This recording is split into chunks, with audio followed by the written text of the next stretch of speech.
Welcome back to some new r/malicious compliance stories, where people comply to the letter, but not the spirit of a request. I hope you had a great day. Thanks for all the likes and comments on the last video. And now let's start with the first. It's called Safety Concerns. A few years ago, I got back into truck driving after my daughter was about 2 or 3 years old. Since I had been out of the industry for a while, there weren't many companies willing to take me on, so I ended up settling for one of the larger trucking companies. That turned out to be a big mistake. Before this job, I had no issues with inward or outward facing cameras in trucks. I don't do anything illegal or unsafe behind the wheel, so it never mattered to me. Until now. This company had installed a camera system that faced both inward and outward, positioned right in the area where the visor would normally block the windshield. The problem was that it was considered a recordable offense to have the visor down, because it would block the camera's view. I got constant calls about this issue. I explained my concerns. What should I do when the sun is in my eyes? I asked. Their response was always the same. Don't block the camera. But the sun is impairing my vision. Don't block the camera. What if I stick something else on the windshield to block the sun? That's against the rules. Don't block the camera. Can you reposition the camera somewhere else? No. This went on and on. They kept insisting that I couldn't block the camera, no matter how unsafe it made driving during sunrise or sunset hours. Eventually, they even threatened my job and told me they'd remotely deactivate my truck if I blocked the camera again. They said they'd even involve law enforcement if necessary. At that point, I decided I wouldn't compromise safety. So I started finding safe places to stop whenever the sun became an issue. Early mornings and evenings, every single time.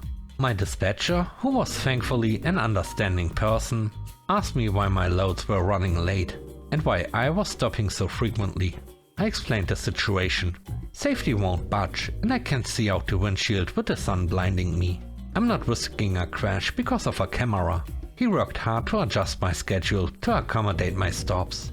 But ultimately the company let me go after about 5 months. After they fired me, I was told I was unsafe, unfit to drive a truck, and should find a different job, better suited for a woman. They even said I wouldn't be hireable elsewhere. Not even with companies known for poor pay, equipment and safety standards. Joke's on them. I've been working for a company that treats me like a human being for 2 years now.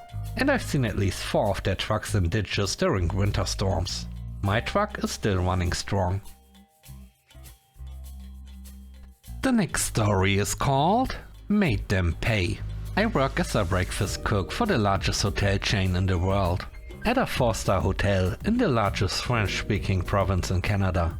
Each cook is given a $200 stipend to buy personal equipment, like peelers, rasps, knives and so on. I decided to use part of my stipend to buy a 7-inch non-stick ceramic frying pan for myself. The kitchen already has 7-inch Teflon pans, but most of them are scratched due to improper care. It's important to note that our current chef was brought in to lower kitchen costs, so the quality of food has decreased significantly. Over the holiday break, while I was off, the kitchen purchased new pans, but they were 8-inch pans instead of the usual 7-inch ones. When I submitted my receipt for reimbursement, HR told me the pan I bought wouldn't be reimbursed. They said the hotel was supposed to cover the cost of pans, so it wasn't eligible. Alright, fine. I decided to use the larger pans they provided for making omelets. Now the omelets are too big for the plates, and I have to use extra ingredients to make sure they don't look like we are skimping on the portions. So not only did they spend more on larger pans, but it's also costing more in inventory to keep the omelets presentable. And on top of all that, I now have a great egg pan to use at home.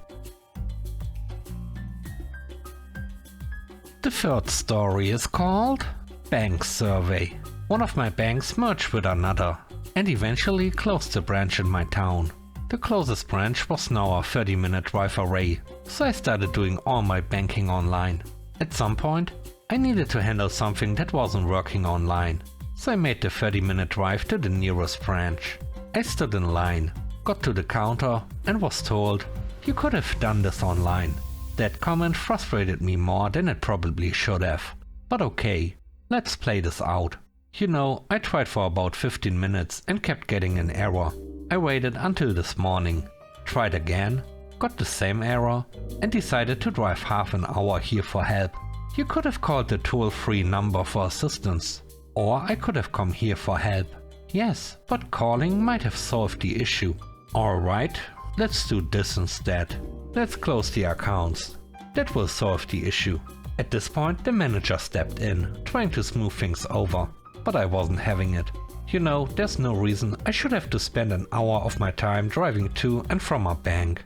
I could move this money to A, B, C or D, all of which are just 6 minutes from my house. The manager closed out the accounts, handed me a check, and I left. I drove back to my town and deposited the money in another bank. Then I got an email asking me to take a survey about my experience. Of course I filled it out and included everything that had happened. The next day I logged into my account to check something and another survey request popped up. So I clicked in and took it again. This time I copied my responses to a Google Doc. Now every day when I log in and another survey request appears, I take the survey in just a minute by pasting in my responses. So far I've done it daily for over a month. If they keep asking for my opinion, who am I not to share?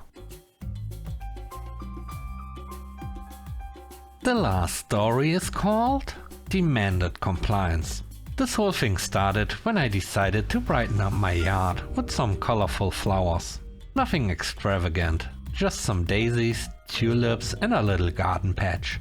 Completely harmless. Well, not according to Karen. One afternoon she marches over, waving her little HOA rulebook like it's the law of the land. "Those flowers aren't in compliance," she declares. "You are violating section 12.4. Only native plants are allowed." I try to reason with her. "Karen, the HOA guidelines just say the yard has to be well maintained. These flowers are perfectly fine." But Karen wasn't having it. She told me she'd report me to the HOA because, as she put it, rules are rules. Alright then, Karen, I'll follow the rules. So I did some research and found every native plant I could that was, let's say, less than picturesque. Thorny bushes? Got them. Spiky grasses? Absolutely. And the piece de resistance? A massive yucca plant that looks like it belongs in a survival movie. By the time I was finished, my yard looked like a wild post-apocalyptic jungle. But every single plant was 100% native to the area. And trust me, I made sure everything was completely compliant with the HOA guidelines. A week later, Karen comes stomping back, absolutely livid. "This is unacceptable," she yells, waving her clipboard. "Your yard looks terrible." With the sweetest smile I could manage, I replied, "Oh, Karen, you were so right. My flowers weren't compliant, but now every single plant is native. Just like the rules you pointed out. Isn't it wonderful?" She looked like she was about to explode and ran off to the HOA. They reviewed my yard.